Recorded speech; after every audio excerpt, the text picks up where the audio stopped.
দুয়ো বান্ধৱীয়ে একেলগে কটাইছিল নিশা পুৱা দুয়োৱে একেলগে ওলাই গৈছিল মুক্তাবত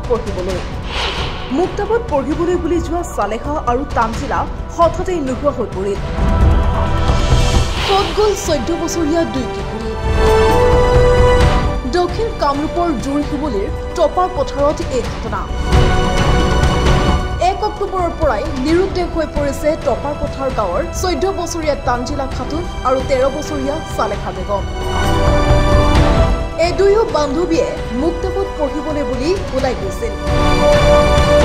আৰু দুয়ো বান্ধৱীয়ে একেলগে কটাইছিল 30 ছেপ্টেম্বৰৰ নিশা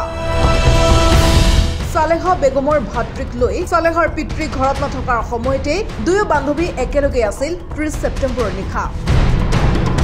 আৰু ইয়াৰ পিছতে পুৱাৰ ভাগত দুয়োৱে ওলাই যায় মুক্তাবত পঢ়িবলৈ আৰু মুক্তাবত পঢ়িবলৈ বুলি ওলাই যোৱাৰ পিছৰে পৰা সন্ধান নাই দুয়ো বান্ধৱীৰ ঘটনাৰ পিছৰে পৰা বহু বিচাৰ খুচাৰ কৰা হৈছে যদিও দুয়োগৰাকীৰ কোনো ধৰণৰ সন্ধান নাপায় জুৰিকুমলী আৰক্ষীৰ কাষ চাপিছে পৰিয়ালটো যদিহে এই দুই কিশোৰীৰ কোনো সন্ধান পায় তেনেহলে 8143860614 নতুবা সমীপৰ আৰক্ষীক খবৰ দিবলৈ অনুৰোধ কৰিছে পৰিয়ালটোৱে ছোৱালীটো আৰু যোৱাকালিৰ পৰা ৰাতিপুৱা 5টামান বজাৰ পৰা নাপা হৈছে ছোৱালীৰ লগত তাৰ এটা ফ্ৰেণ্ড আছিল ফ্ৰেণ্ডটো লগতে লৈ কেনে মানে ক'ত গৈছে নাপা হৈছে ঘৰৰ পৰা সেই আমাৰ মাক কৈ গৈছে যে মুক্তাবত যাব বুলি আমি নগাঁও মেডিকেলত আছিলো মেডিকেলত কি গৈছিল মেডিকেলত গৈছো আমাৰ ডাঙৰ ল'ৰা এটা এক্সিডেন্ট হৈছে তাক চিকিৎসা কৰিবলৈ গৈছে এতিয়া মানে তাক বহুত বিচাৰিলো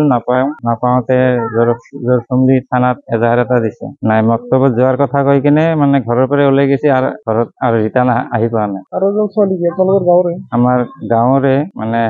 তাৰ লগৰ ছোৱালী এটা এতিয়া বিচাৰো মানে আমাৰ ছোৱালীজনক লাগে আপোনালোকৰ সহায় সুবিধা মোক মানে বিচাৰি দিয়ক